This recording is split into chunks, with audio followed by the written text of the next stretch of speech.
আজকে আমরা যে বই মেলা আজকে আমরা 30 টাকা বাজারে দেয় মুস্তাক ভাই কি অবস্থা? জি আলহামদুলিল্লাহ ভালো। রিজা আপু কি অবস্থা? জি আলহামদুলিল্লাহ ভালো। তো আপনারা হঠাৎ বই মেলায় আর আমাদের একটা বই রিলিজ তার জন্য আসছে। মানে বই রিলিজ হয়েছে শুনছি, ঠিক আছে, কিন্তু আপনাদের যে বইটা রিলিজ হয়েছে সবাই আপনাদের ভুয়া ভুয়া ভুয়া তৃষা মুস্তাক এইসব ডাকে, এদের রিলিজে আপনি কি বলবেন? যার যার মন মানসিকতা যেমন তেমন কমেন্ট করে। কেমন কমেন্ট করে। তো আপু আপনি কেমন লাগতেছে আজকে এই জায়গায় এসে? ভালো লাগতেছে। ভালো লাগতেছে। তো আপনি আরেকটা প্রশ্ন করতে পারি? যে আপু আপনাকে বড় প্রশ্নটা, তো আপু যে 58 বছর যুবকটা আপনি বিয়ে করছেন, তা ফিলিংসটা কেমন হচ্ছে? ভালো। তো আপনি কি আর বাংলাদেশে পোলা বুঝতে পাইছেন না?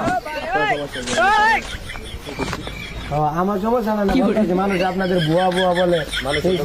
আপনি একজন 18 বছরের বৃদ্ধ মহিলা, সরি নারী।